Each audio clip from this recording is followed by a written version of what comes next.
his head shifted toward me, and he had the single most disgusting smile I've ever seen to this very day. I can't hide any more than I'm hiding, and if he turns his head an inch more, he'll see us. And the one question to scare you out of your pants as a parent: would you sacrifice yourself for our girls? Headphones recommended. Listener discretion advised. Welcome back in, everyone. I'm your host, Chad. You're just moments away from true tales of terror that will leave you breathless. So brace yourself. This is Disturbed.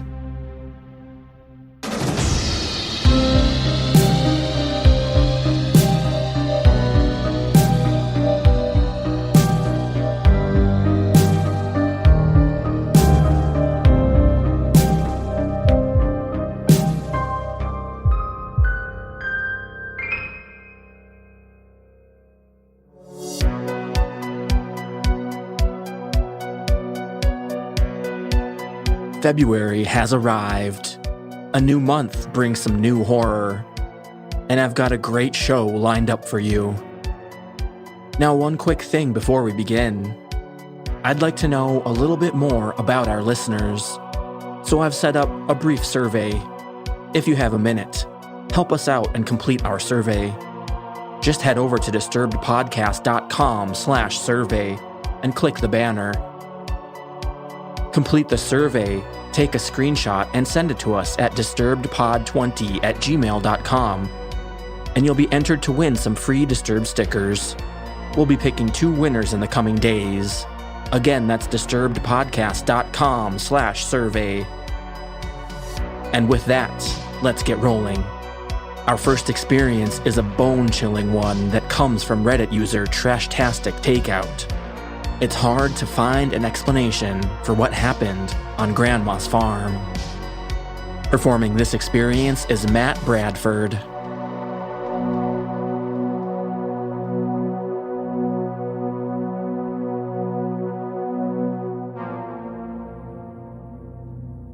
I was about 11 when this happened. My older cousin Daniel, about 13, and I were playing hide and seek outside my grandmother's yard. She owned a large farm in Tennessee, just over 1,000 acres, and I grew up there my entire life, and so did Daniel, so it was nothing for us to wander off and play in areas that probably weren't very safe for the average kid. But we knew the property like the back of our hand. Now, it just so happened that the day before this happened, a lot of trees were cut down to make room for a new mobile home by the roadside that she intended to rent out for extra income. Daniel and I naturally gravitated towards this new unfamiliar landscape to play because it was something new to explore. All of the trees had been stripped of their branches and placed in logging trucks and hauled off. The branches, however, were all piled in a tangled mess about 50 feet wide and 12 to 15 feet tall. They were packed so densely that you couldn't see through them from one side to the other. It was during about the half-hour mark, when it was my turn to find Daniel, that I began to suspect that he was hiding in the woods deeper than our stated rules allowed. I remember calling his name for several minutes and hearing nothing but a quiet giggle coming from the woods. I was in the newly cut clearing looking into the woods and getting more upset by the minute. Finally, I announced as loudly as I could that if he wasn't going to play fairly, then I was going to go in and get a glass of tea and watch television with Grandma. I started back up the hill towards the house. It was at the moment I was walking past the brush pile, basically centered beside it, that I heard an unfamiliar voice. "You gave up too quickly." I stopped. I called out, "Daniel?" It didn't sound like Daniel, but the voice responded. "Yes, I am Daniel. I am inside of the limbs." I looked at the brush pile and didn't see anyone. Again, I heard the odd voice call out, "If you do not see me, then you have not found me, and I will have won the game." I stepped closer and yelled out to the voice, "Why are you talking so funny?" The voice replied, "I am inside all of the limbs. Look inside and you will see me, Daniel." Something felt really strange about the way this guy was talking, but 11-year-old me just rationalized it, thinking, Maybe his voice sounds different behind the shrubbery and he sounds like he's talking funny because his voice sounds different. I stepped up to the edge of the brush pile and pulled the branches apart to look inside, and there was Daniel. His face was turned toward the top of the hill, but his body was facing me. I yelled out, "I caught you!" His head shifted toward me, and he had the single most disgusting smile I've ever seen to this very day. Imagine if someone had the absolute worst of intentions, and they're trying to hide behind a fake innocent smile to gain your trust, but they couldn't help their glee with the thought that they may have fooled you. That's the best way I can describe the smile. I was so shocked by this wicked facial expression on my cousin's face that I froze in place. The hairs on my neck and arms all raised, and I could suddenly feel my blood running through my body like the temperature had dropped inside my veins. I stammered through my words. How did you get in there?" He responded, "I fell into the inside of the limbs, cousin. I will need you to give me help or I will continue to be trapped." I didn't notice this time how oddly he phrased his sentences, and it only occurred to me afterwards that his lips were not moving when he spoke. He never changed his face from the twisted, unnerving smile. I didn't immediately notice any of these things because I was too distracted by the large stick that was plunged deeply into the side of his neck. I noticed in that moment that he had a slow, steady trickling stream of blood flowing from the half-dollar-sized stick in his neck and down across the right shoulder and down his chest. That was enough to jolt my feet awake, and before my brain realized I was trying to run, I was already halfway up the hill to my grandmother's house.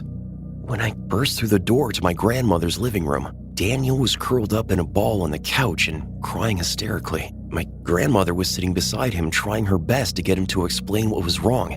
All he would say was that there was a little boy in the woods who tagged him when he was hiding, and he thought it wasn't really me. He wouldn't say anything else.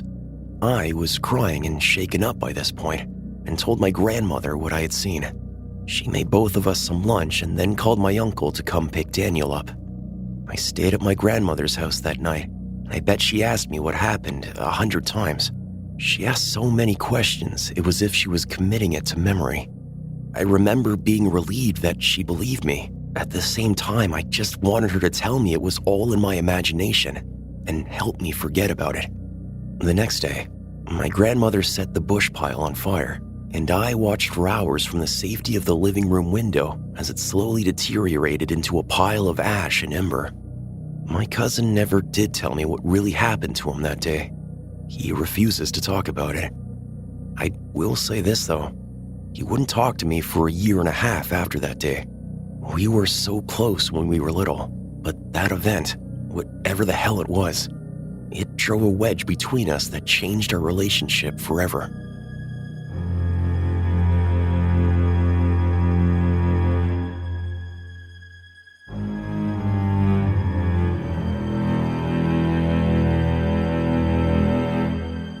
A huge thank you to all of our newest Patreon members. Your support directly contributes to a higher quality show. Kim Spittler, Ragnar93, Kat, Latrice Smooths, and Michelle Hannon. Thanks so much for supporting the show, and you can too.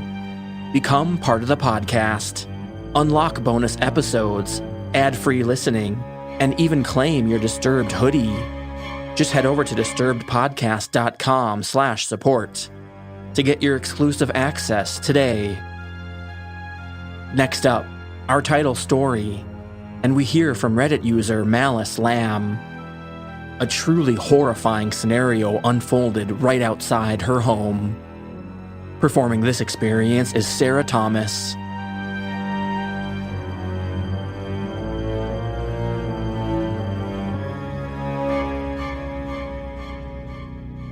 Yesterday, Saturday morning, my kid, 2, has been running out the back door and having us chase her. It's a naughty habit and can be quite scary when she bolts out the door. So she did that again, and I ran after her, saying, "Wait for Mommy!" She has just gone down the deck stairs. I'm right there behind her when, bam, bam, bam, bam, bam! Gunshots, and a man running right in front of us in the alley behind my house, with a small silver handgun pointed down the alley behind him. He's in a black pleather jacket and green hoodie, scarcely older than a teenager, but has a determined, confident, unflappable air to him that sends chills down my spine.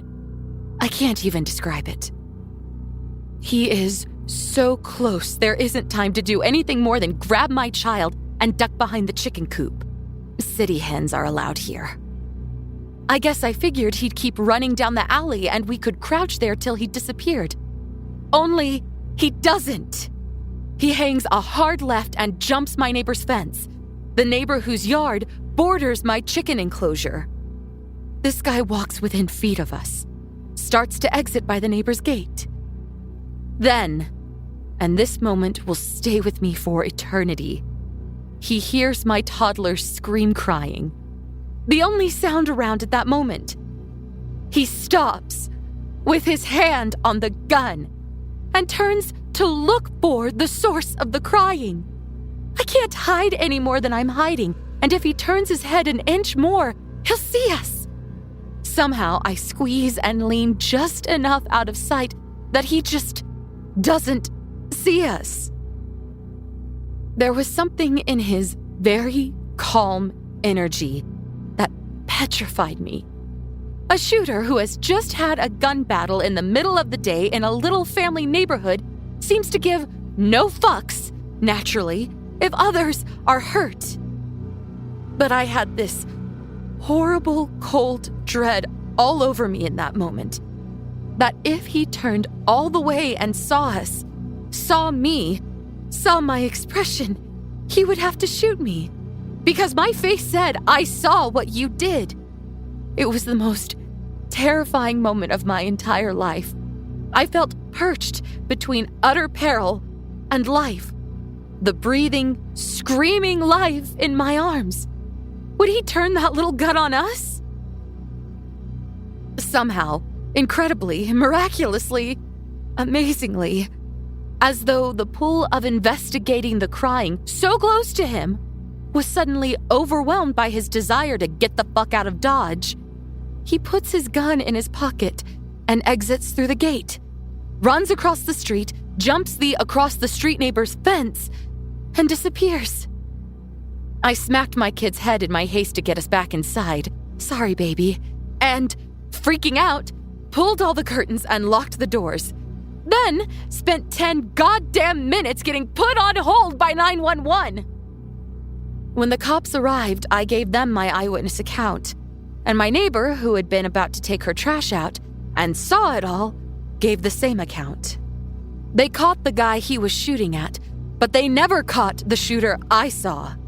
It still sends chills down my spine. What if he comes back? What if those bullets had struck my toddler running toward the shooter?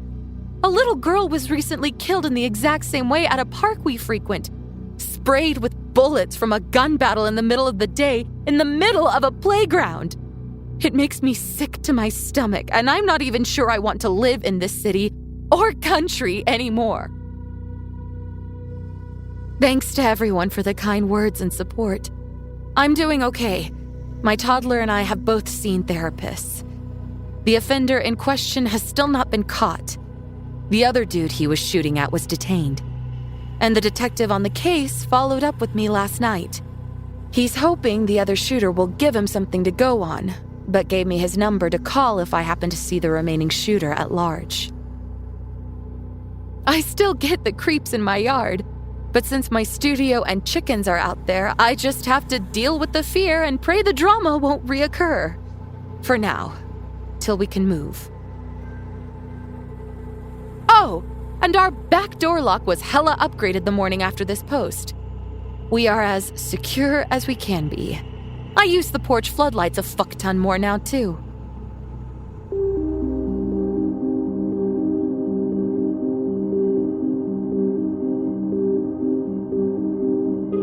Leave us your thoughts about the podcast and get your voice heard on the show.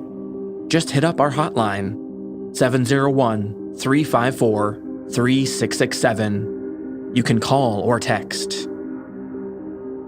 Now our next experience takes us to Wisconsin, where we hear from Reddit user mshawl1005. And we learn that highway rest areas can be a site for unsavory characters. Performing this experience is Tom Aglio.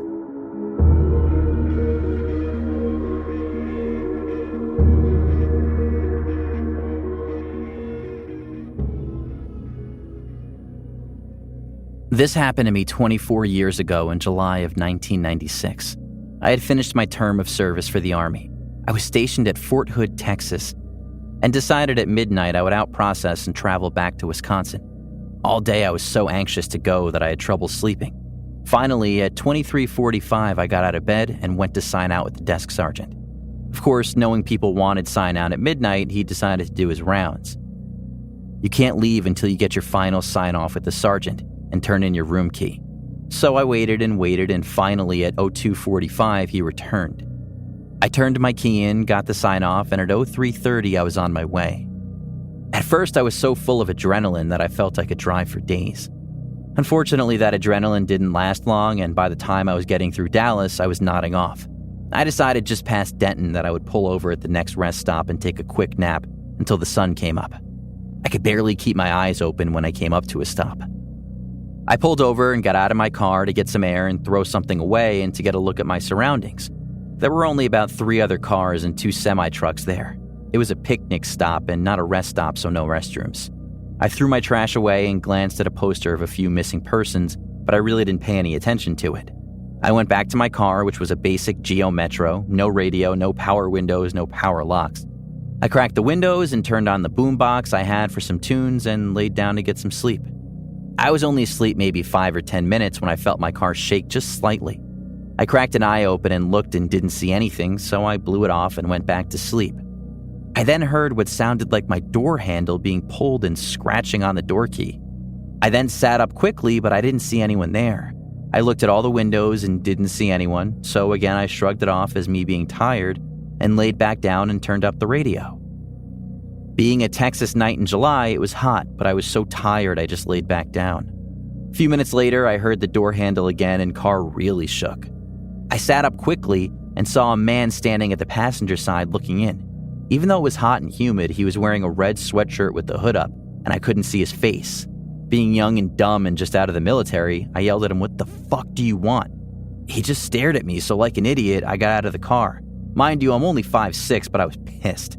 He just walked off towards the picnic tables like nothing happened. All the while, I'm yelling at him that if he came back, I would take him out. I decided I would just drive on from there. I got back in and went on my way.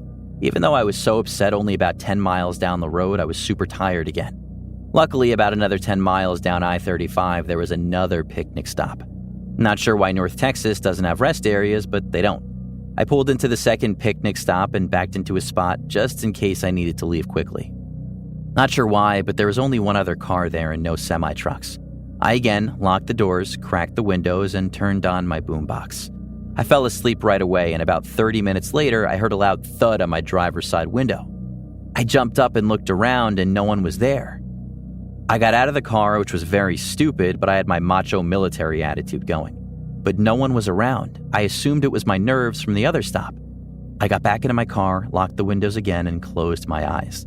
This time I was too amped up to fall asleep, so I laid there with my eyes closed. I felt that someone was looking at me, and I opened my eyes and saw the guy standing there again with the red sweatshirt hood up. I couldn't see his eyes, but I could see he was smiling at me. I popped up quick and tried to quickly open the door and bump him. Being a cheap Geo, since the doors were locked, it didn't open. He walked backwards, still staring at me. By the time I got out, he was about 30 feet away, facing me. It was fairly dark, but as I looked up, he looked really skinny, but was about 6'2", maybe 6'3". But I still felt like I could take him with my military expertise. He was wearing the red hooded sweatshirt, blue jeans, and green tennis shoes. For some reason, I thought the shoes looked odd. I could see something shine every now and then as he stood there staring at me. I believe it was a machete. I quickly reached into my back seat and grabbed my baseball bat and started yelling at him to come get me. Not sure why I said that. He started walking towards me, and I took a few steps towards him, not really thinking. As I got about 5 feet from my car and he was now about 15 feet from me, a yellow van pulled up real quick and parked just off to the side of my car. I finally realized what was really happening, and I saw 2 guys also wearing hooded sweatshirts in the van. Before they could get out, I ran back to my car. I had left the keys in the ignition. Since I had backed in, I was able to cut it hard right and peeled my car out of there. I was so lucky. Being a manual car, I didn't stall the car because the other two guys were out of the van, and the first guy was just about at my car. I jumped back on the interstate and didn't stop until I was about 20 miles into Oklahoma. I stopped for gas and to use the restroom. In the restroom, I noticed the same flyer I barely glanced at the first picnic stop. It was basically a flyer with several missing persons on it and warning people not to stop for long periods of time at the rest areas. It described a possible suspect as being possibly 6 foot, wearing blue jeans, green shoes, and a red hooded sweatshirt. I completely went white. Needless to say, since it was daylight, I drove the rest of the way to Wisconsin wide awake. Not sure why, but I never reported it to the number on the flyer or told anyone about it. But now I live in North Texas and pass those 2 picnic stops every day on my way to work, and I think about it quite often. I wonder if they got anyone else or if they caught them. I tried looking it up, but I don't find any stories about it on the internet. So creepy dudes in the sweatshirts in Texas in July? Let's not ever meet again.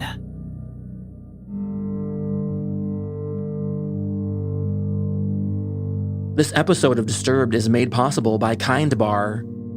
Kind is deeply committed to crafting food with real, recognizable ingredients.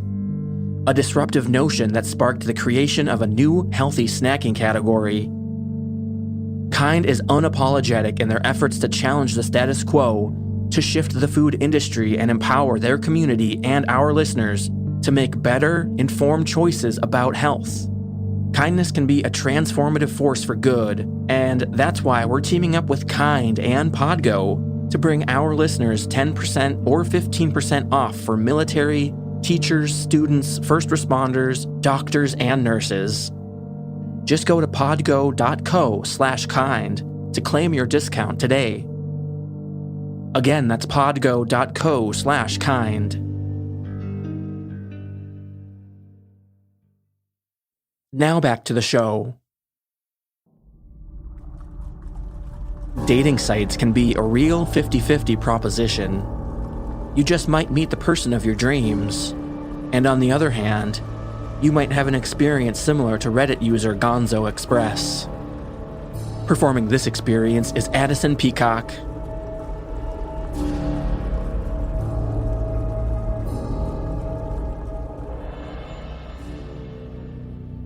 This was an experience I had alongside my BFF in high school. This was about 2006, maybe 2007, in rural upstate New York. We met in 3rd grade and are still friends to this day. We're both 27 now. Let me give you some background information now.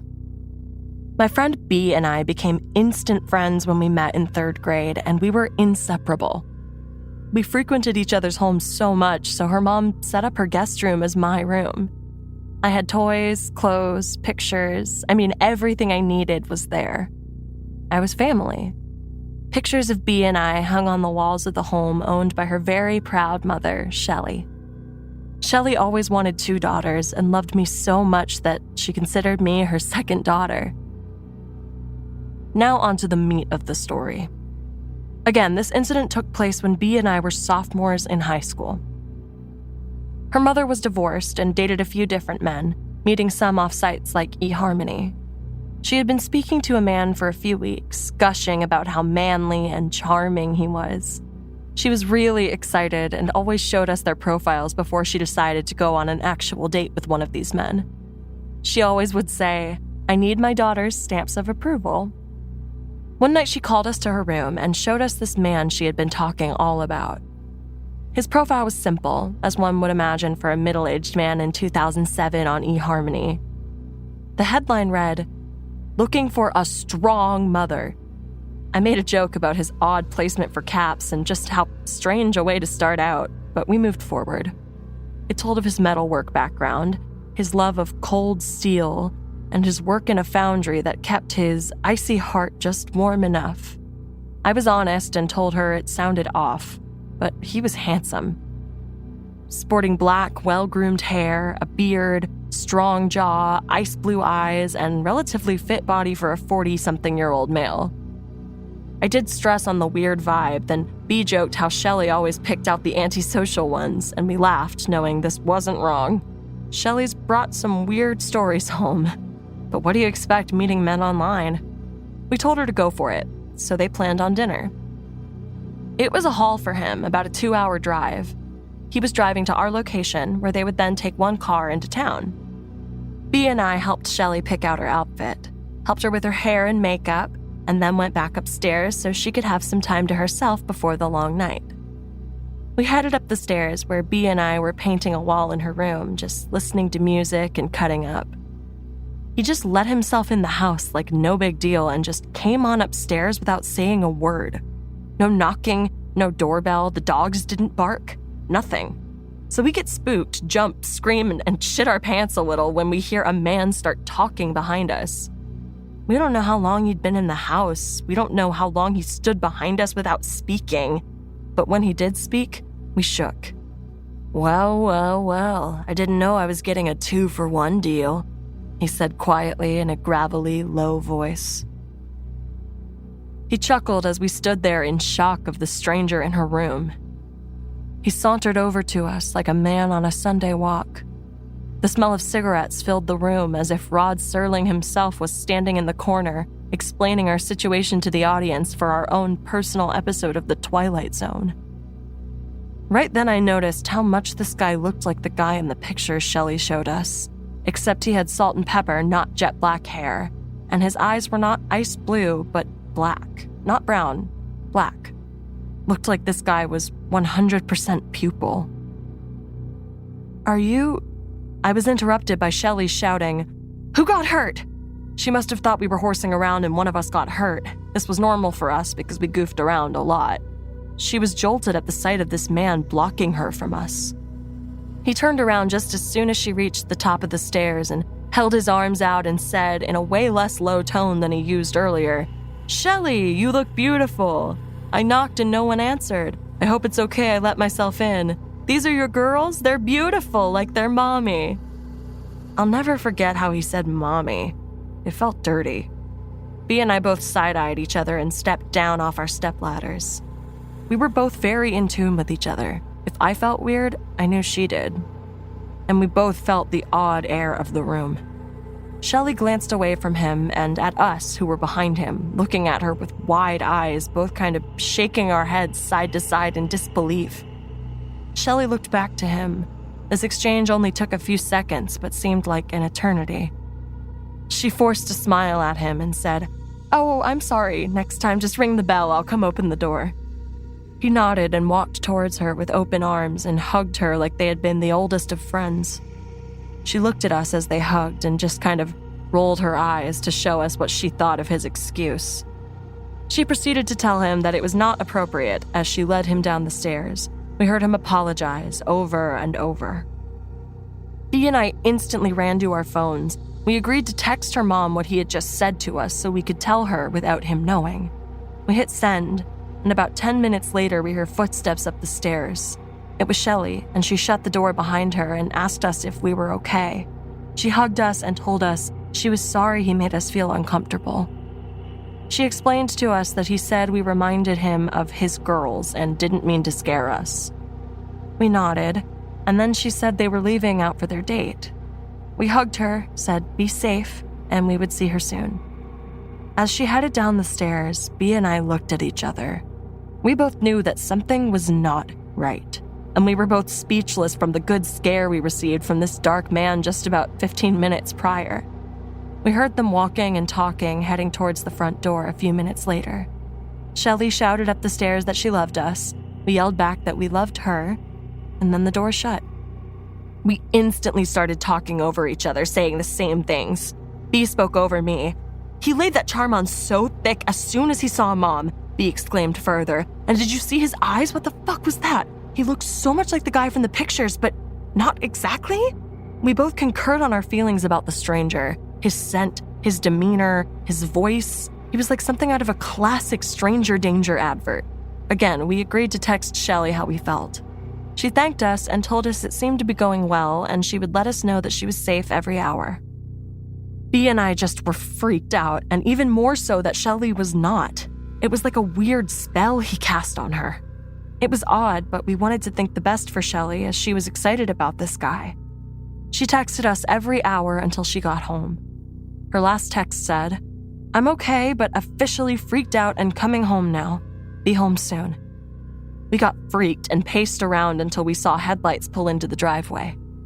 It had been about 5 hours since she left, and about an hour since that last text. We were inside with the lights off, watching through the side window, trying not to be seen, when the motion sensor light flooded the yard and light fell onto the driveway. A truck flew into the driveway. The passenger side door flung open before the truck was at a full stop, and Shelley's feet were on the pavement just as fast. She waved at the driver and kind of jogged to the door, wide-eyed. She reached the front door, turned, and waved the truck off. She had her house key ready in the hand she wasn't waving with. She unlocked the door and slid inside the safety of the house. "Keep the lights off. Let's go upstairs," Shelley said as she locked the 2 deadbolts and the chain, not once looking at us. We headed up the stairs behind her. We walked into Bee's room and looked out the window down to the truck, still in park out front with the lights on and engine running. As we all stared at the truck, Shelley told us of the ordeal she went through. Long story short, he had made reservations at the wrong restaurant, so he suggested they go buy some food and have a picnic-style dinner at a local park. Shelley didn't do well outdoors. She was an office woman, so she declined.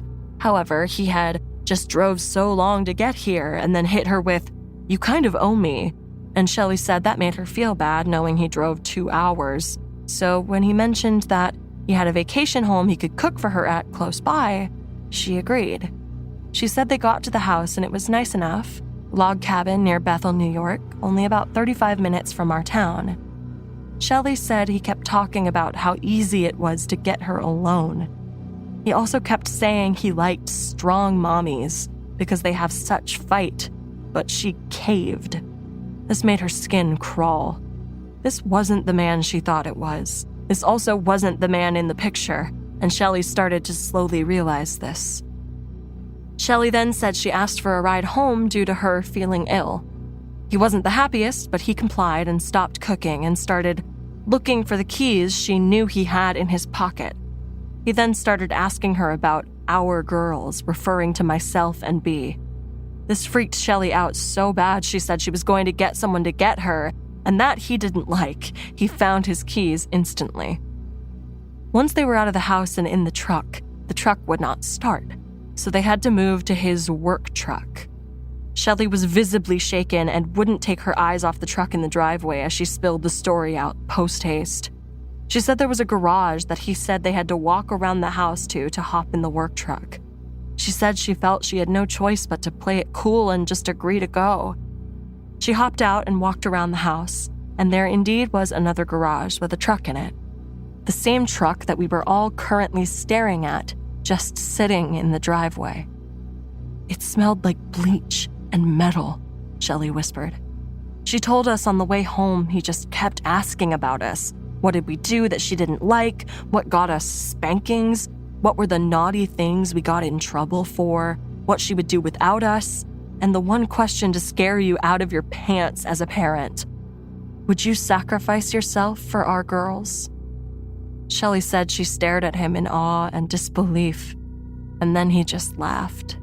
She got more and more concerned as she noticed her surroundings in the back of the truck she was riding home in. There were what she thought were chains in a bucket sitting on a desk that was drilled into the floor, a duffel bag, and very large metal objects she wasn't too sure of. This is when he started to pull out pictures on his little flip phone that he had of us. He must have found Shelley's Facebook and took pictures of our pictures and had them on his phone, waving it around, telling Shelley what a good, strong mommy she had been to us. And she should be proud of what she had accomplished. By this time, they were pulling into the driveway, and Shelley was done with his shit. She was just about finished when we saw the truck lights turn off. Shelley immediately picked up the phone and dialed the sheriff and told him quickly there was an unwelcome person outside our home.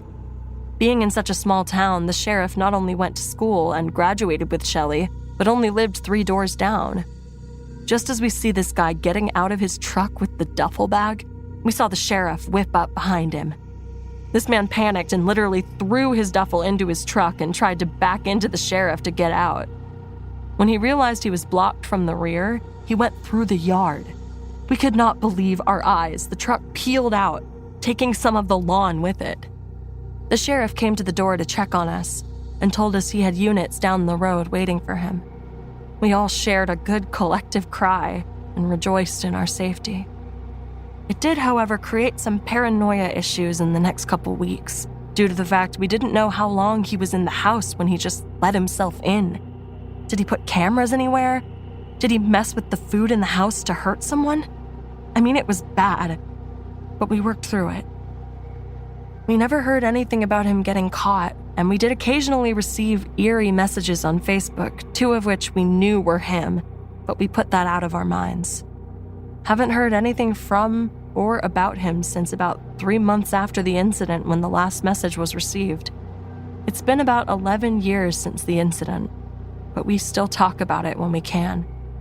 So, old dude from EHarmony, let's not meet ever again.